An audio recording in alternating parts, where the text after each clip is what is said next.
በዚህ መስኮት ገመድ አዘጋጅቻለሁ። ደግሞ ምን ላድርግ? እዛ ብቻዬን ሲጨንቀኝ እኮ ነው የመጣሁት። ልጄ ኪራ፣ የሰው ልጅ ሲጨነቅና ሲቸኩል የመጀመሪያውን ስህተት ይሰራል። አባቶቻችን ሲቸኩሉ የገደሉ ጅብ ድኖ ይበላል ይላሉ። ስለዚህ አሁን እኛ የምንፈልገው ፍርሃትን ሳይሆን ጥበብን ነው። ልክ ነህ አጎቴ፣ ግን አንተም አንድ ነገር እንዳትሆን ብዬ ነው የመጣሁት። አንድ ያርገዋል እሱንማ። አሁን ግን ስለመሸ ከኔ ጋር ደርና ነገ በጠዋት ትሄዳለህ። እሺ።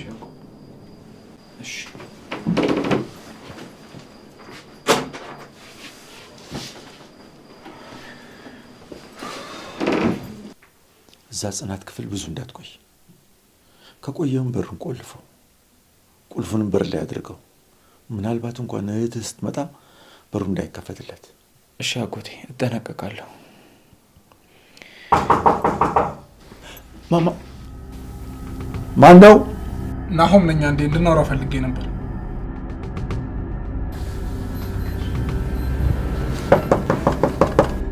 አንዳንዷን መረጃ እንድታመጣልኝ እፈልጋለሁ። በአስቸኳይ ነው የምፈልገው። ስራህን ጀምር። አንዴ ውስጥ ላውራሽ ፈልጌሽ ነው። አንዴ ብቻ ነው። ጋሼ እንመጣለን። ግን ይኸውልህ ሁሉንም ነገር እታገሳለሁ። ሰማኝ አይደል? በሀገርና በሚስት ግን ቀልድ የለም።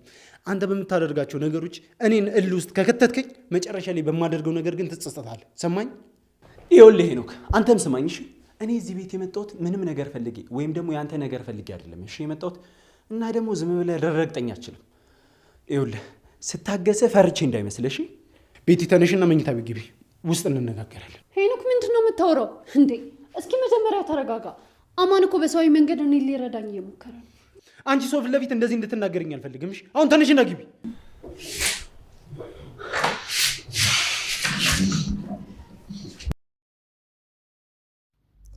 ሰላም ሰላም፣ እንዴት ናችሁ? ውድ የቤታ ዩቱብ ቻናል ተከታታዮች በያላችሁበት ሰላማችሁ ይብዛ። ለቻናል አዲስ የሆናችሁ ላይክ እና ሰብስክራይብ እንዲሁም ሼር በማድረግ ቤተሰብ ይሁኑ። ተወዳጅ የሆነውን ተከታታይ የጽናት ድራማን ወደ እናንተ ይዘን መጥተናል። ያው እንደሚታወቀው ኪራ ተደብቆ ነው ያለው። አሁን ላይ የኪራ አጎት ወደ ጽናት ጋር መጥቷል ማለት ነው። ነገር ግን ኪራ የተደበቀው ያው ከወንጀል ነፃ መሆኑን እስኪያውቅ ድረስ ነው። ነፃ ነው፣ ምንም የሰራው ወንጀል የለም። ነገር ግን እሱ ነው ብለው ስለሚያስቡ ለዛ ነው ከተጠርጣሪነት አያድነውም። ስለዚህ ያለው አማራጭ እውነቱ እስኪወጣ ድረስ ያኔ ለህግ መቅረብ ያለባቸው አካላቶች ለህግ ሲቀርቡ ድረስ እሱ መደበቁ መልካም ስለሆነ ነው የተደበቀው። ለሌላ ነገር አይደለም። ያው ራሱን ደብቆ መጥቶ ነበረ። ነገር ግን ጽናት አግኝተዋለች። በጣም ደስ ይላል። ናሆምና ሰኒ ሲገቡ ያው ብልሃተኛ ሴት ልጅ ብልሃተኛ ነች አይደለ? የጽይ ሙድ የተመቻችሁ እስኪ በቃ እንደዚህ አይነት ሴቶች አድርገን ሁላችንንም እና እንዴት እንዳስመለጠችው ምናምን ያው ራሴን አመመኝ ብላ አስመልጠዋለች። በጣም ደስ ይላል። እሱም አምልጧል ወዲያው ማለት ነው። ናሆም ሲከተለው አልያዘውም፣ አልደረሰበትም። ብቻ የጽይ ሙድ እኔ በጣም ነው የተመቸኝ። በእውነት በጣም ነው የተመቸኝ። አሁን ላይ ናሆም መጥቷል አባባን ለማናገር። አባባን አላመኑትም። ምክንያቱም ሌላ ሰላይ እንደዛ ይመስላል ብለው ስለሚያስቡ ያው እየተጠራጠሩ ነው። ይሄ ደግሞ ግድ ነው፣ መጠራጠርም ስላለባቸው ነው። ግን በቃ የሆነ የጓደኝነት ጥግነታቸው በጣም ደስ የሚልና የሚያስቀና ነው። እውነት ለመናገር በቃ ጓደኛችን የለም ብለው ጽናትን አልተዋትም። እሷ ትንሽ አይምሯ ተነክቶ ነበረ እንደጠፋ። ነገር ግን ያው በቃ ወደ ሕክምና ትሄድ ምናምን አበደች እንደዛ እያሏት ነበረ። የሚወዱትን ሰው አጥቶ ተረጋግቶ መኖር ይከብዳል። በጣም ነው የሚከብደው። ብቻ የኪራ መኖር ሁላችንን አስደስቶናል። ሴፍቲ የሆነ ቦታ ላይ ነው ያለው። ነገር ግን ናፈቀችኝ እያለ ብዙ መንቀጭቀጭ አብዝቷል። ትንሽ ይችን ነገር ቆጠብ ደበቅ ብሎ ቢቆይ መልካም ነው እንላለን። ኪያ አበባ እየሄደላት ነው። ያው እንግዲህ ጠበቃ ዮሴፍ ጋር በቀጣይ ሰርጋቸውን የምናይ ይሆናል። በጣም ደስ ይላል። ያው እንግዲህ ኪያ በእርግጠኛነት ትቀበላለች፣ እንደወደደችው ያስታውቅባታል። ያው አንዳንድ ጊዜ የሆነ የማንፈልገውን የማይሆነንን ሰው ራቅ ያደርግና ፈጣሪ የሚሆነንን አይነት ሰው ነው የሚያመጣልንና በትክክለኛው ሰዓት በትክክለኛው ጊዜ ነው እንግዲህ ከዚህ ጠበቃ ጋራ የተገናኙት። ድርጅታቸው ቤታቸው ተመልሷል። በጣም ጥሩ ነገር ነው የተፈጠረው ለነሱ። ሀቃቸው አልቀረም፣ ሀቃቸው ተመልሷል። እና ደግሞ በዚሁ አጋጣሚ ያው የትዳር አጋሯን አግኝታለች ኪያ። በጣም ደስ ይላል። በረከትሽ እንግዲህ ለነ ኤደንና ለነ ሀና ይድረስ እንላለን። ሄኖክ ደግሞ ከቤቲ ጋር እየተጨቃጨቀ ነው እንግዲህ። አሁን ደግሞ አማን ወደ ቤታቸው መጥተዋል። በጣም በቃ ተጋግሏል፣ አይገልጻቸውም። ቤቲ እንኳን ዘንቦብሽ እንደውም ጤዛነሽ ነገር ናት። እና አሁን ለሶስት ቤታቸው ሞቅ ሞቅ እያደረጉት ይገኛሉ። ያው ታፈቅረኛለህ እንዴ እያለችው ነው እንግዲህ እግሯን ሲያሽላት። ቤት ውስጥ ያለው አማን ለምን ያንቺን እግር ይነካል፣ ግንኙነታችሁ ምንድን ነው እያለ በጣም ፈርቷል። ነገር ግን አሁን ላይ ፍቅር ሳይዘው አይቀርም። ሚስቴ ማለት አብዝቷል። የጓደኛው ፍቅረኛ ነበረች። ያው በጣም ይከብዳል። መሆን የሌለበት ነገር ነው የሆነው።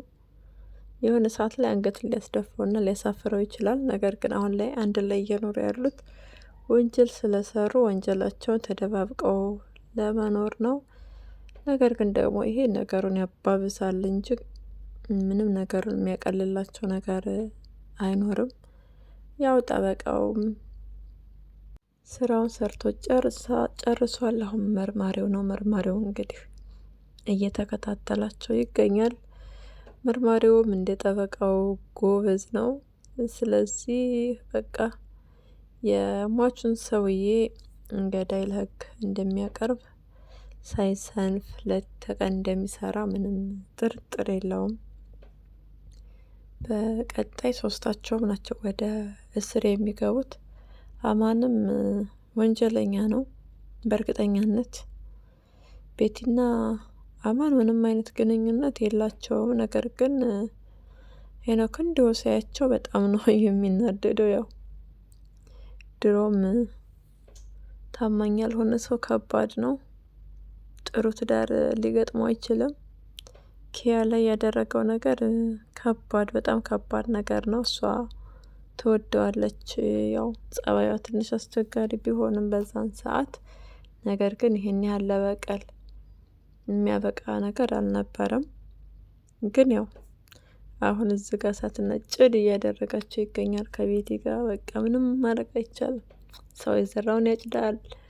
መልካም የጭቅጭቅ ጊዜ ይሁንልህ ነው እንላለን። ከሁሉም በላይ ደግሞ የሚያናድደው ናቲ ነው። ናቲ ትንሽ ጠገብ ብሏል። ትንሽ ብቻ አይደለም በጣም ነው እንጂ ጠገበው። በጣም ጠግቧል። በጣም ነው የጠገበው። ስለዚህ በልክ ብታደርገው መልካም ነው። የቤት ምንድን ነው የሚባለው? የቤት ጠጋ የውጭ አልጋ አስባችሁታል? ልክ ናሆም እንዳለ ሲያቅ ሲያስመስል ምናምን፣ ናሆም ከሄደ በኋላ ደግሞ በቃ እንዴት ፊት እንደነሳት። እረ በጣም ከባድ ነው። ከእንደዚህ አይነት ትዳርማ ፈጣሪ እንዳያጋጠመን። እውነት ፊት ለፊት ሌላ ከጀርባ ሌላ አስባችሁታል? በቃ እሱ ቢያንስ ለሰው አርአያ የሚሆን ሰው ነበር መሆን የነበረበት። ነገር ግን ጥጋብ ፊት ብሎበታል ጭንቅላቱ ላይ ማለት ነው። ያው በእርግጠኛነት ኒና ከዚህ በላይ አትለማመጠውም፣ ጣጥላው ትሄዳለች። ምክንያቱም በጣም ነው ያበዛው። እንደዛ መሆን ስለሌለበትና እንደዛ ስለማይደረግ ማለት ነው። እሷ እሱን አምና ባል ይሆነኛል ብላ ነው አይደለ እሱ ጋር እየኖረች ያለችው። እሱ ግን መኪና ውስጥ ያድራል። በቃ እያንዳንዱ የምትናገረው ንግግር ጭቅጭቅ እንደዛ አድርጎ ነው የሚወስደውና ይሄ የሰነፍ ወንዶች መገለጫ ነው ብዬ ነው እኔ በግሌ የማስበው። ንግግርን በቃ እንደ ንግግር ሳይሆን እንደ ጭቅጭቅ ማየት በጣም ከባድ ነው። እኔ ያልኩት ብቻ ይሆን ምናምን እያለች አይደለም ኒና፣ ለሱ ነው የምታስበው። በተቻላት መጠን እሱን ትሪት ማድረግ ትፈልጋለች፣ ታደርገዋለችም። እንደ ሚስት ከባሏ ጋር ጊዜ ማሳለፍ ትፈልጋለች። እሱ ግን ይባስ ብሎ መኪና ውስጥ እያደረ ነው የሚገኘው። በጣም ይከብዳል። ናቲ አስተካከል ጸባይህን፣ ካለበለዚያ ኒና ከሄደች አትመለስም። ጎቢውን አግብታ ጎቢው ጋር ትኖራለች። ጎቢው ደግሞ ጥሩ ባልሆኖ በእርግጠኛነት ይክሳታል። ወደ ቀድሞ ወደ ነበረችበት ስራ እንደማትመለስ ሙሉ ተስፋ አለን፣ እርግጠኛ ምንንም እንደዛ። ምክንያቱም መሆን ስለሌለበት ልክ ግድግዳ በእንጨት በሚስማር ሲመታ እንደሚጠብቀው ሁሉ ከዚህ በኋላ ኒና ጠባቅ ነው የምትሆነው። ጠንካራ ሴት ትሆናለች። በእርግጠኛነት ናቲን ወደ ህይወቱ የገባ ሌላ ሰው እንዳለ ያስታውቃል። የሆነ የሚያቋጭሩ ሰዎች የለውም። በቃ እንዳሰበችው ወይ ጓደኛው ነው ወይ ሌላ ሴት ጋር ምናምን ፍቅር ጀምረዋል አይነት ነገር። ከአለፈው ህይወቱ መማር ነበረበት። ባለፈው አበባ ሻጯ ልጅ ጋር እምቡጥዬ የሚላት እሷ ጋራ የነበረውን ነገር ቢያንስ ማስታወስ ነበረበት። ነገር ግን ረስቷል። ያው በስተመጨረሻም የዘራኸውን ታጭዳለህ፣ ከትላንቱ ይበልጥ ደግሞ ነገ ታለቅሳለህ። ናቲ መልእክታችን ይሄ ነው። አስብበት፣ በጊዜ እንድትመለስ ያው ምክራችንን እናቀርባለን ማለት ነው። ናሆም የሚስቱ ነገር እያሸ ከጽናት ጋር ያየው ነገር ያው ደብሮታል በጣም። ምክንያቱም አንደኛ የማታውቀውን ሰው ለምን አስገባች ቤት? እንዴት በቃ መርዳት ካለባት ለምን በውጭ አረዳችም እያለች ነው ምሩ። እንዴት ታስገባለች? ሰላይ ቢሆንስ እያሉ ያው እያሳሰባቸው ይገኛል። ይሄ የእሷን መወንጀል አለማመን ሳይሆን ለእሷ ካላቸው ሴፍቲነት፣ ጥንቃቄነት የተነሳ ነው። ያው ስለሚያስቡላት ከዛ አንጻር ነው እንጂ ስለማያምኗት አይደለም። እና ደግሞ የአይምሮዋ ነገር ያሳስባቸዋል። አይምሮዋ ገና አልተስተካከለም እያሉ አሁንም ይጠራጠራሉ። ነገር ግን ደህና ነች፣ ምክንያቱም ባሏን ስላገኘች። እሷ እያደረገች ያለችው ድራማ ነው እየሰራች ያለችው። ምክንያቱም መናገር ስለሌለባት ልክ ሲመጣ ራሴ ብላ ወድቃ እንዳስወጣቸው ሁሉ። ምክንያቱም አሁን ላይ እሷ ደስተኛ ነች። ያው ሙሉ ለሙሉ በሚባል ደረጃ ባይሆንም እዚህ ጋር መኖር ማወቋ በራሱ ለእሷ ትልቅ ነገር ነው። እንደ መጀመሪያው አይደለም። አሁን ላይ በጣም ደህና ነች። የኪራቆ ሲመጣ ሰላም አላለቻቸው፣ ደንግጣለች ምናምን።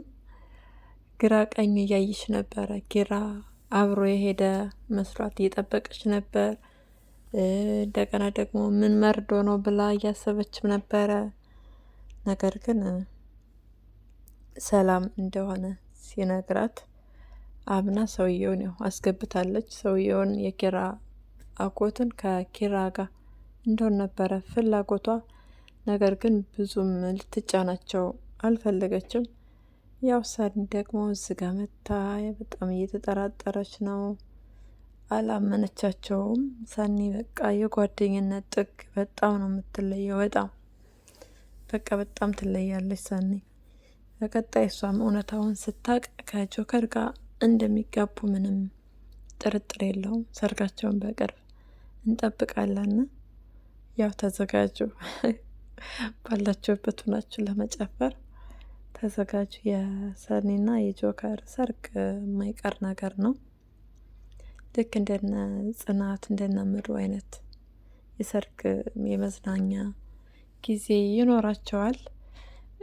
ጆከር ሲመጣ እንደ በፊት ሆኖ አይደለም የሚመጣው፣ ከህመሙ አገግሞ፣ ምክንያቱም ስለተወጋ ከህመሙ አገግሞ እንደዚሁም ደግሞ ስራ ይዞ በቃ በተሻለና በጥሩ ሁኔታ ነው የሚመጣው። ከዚህ በኋላ የኪራ ወንድም ቢመጣ እንደ ባል አድርጋ አትቀበለውም። ክብሮምን በጭራሽ አትቀበለውም። ያው ከመጣ በእርግጥ ከባድ ነው። ስለምትወደው ትንሽ ቻሌንጅ ይሆንባታል። ብቻ ግን ዞሮ ዞሮ እሷ የጆከር ነች። ከጆከር አትወጣም ብለናል። ከጆከር ማለፍ የለም። ምክንያቱም ጆከር ከታገተችበት ያወጣት፣ ከስፔድ እጅ ያስመለጣት እና በስተመጨረሻም ደግሞ እንደተወጋ ስፔድ እንደተበቀለው እንኳ ይሄን ራሱ አታውቅም። ብታቅ ጥሩ ነበረ፣ አሁን ላይ ጎኑ ብትሆንለት። ነገር ግን የጽናትም ነገር አለ በጎን። ያው ጆከር እህቱን ማገኘቱ በጣም ደስ ይላል። በዚህ ሰዓት ከጎኑ ትሆንለታለች። በስተመጨረሻም የተፈጠረውን ነገር ሁሉ ስታውቅ ያው አብረው እንደሚኖሩ ሙሉ ተስፋ አለን። ራኬብና ቅዱስም ይጋባሉ እንዳትጠራጠሩ። ያው ራኬና ቅዱስ በጣም ነው ደስ የሚሉት። በነገራችን ላይ ቅዱሱ በቃ የሰዎች መካሪ አስታራቂ ነው። በጣም ቅን ሰው ነው። ራኬም ክፉ ናት እንደምትባለው ክፉ አይደለችም። ይጋባሉ፣ ጠብቁ። ለዚህ ቻናል አዲስ የሆናችሁ ላይክ እና ሼር ሰብስክራይብ በማድረግ ቤተሰብ ሁኑ። ሀሳብ አስተያየታችሁን ኮሜንት ላይ ጻፉልኝ። ስለምትከታተሉና ስለምታበረታቱ ደግሞ ምስጋናዬ ከልብ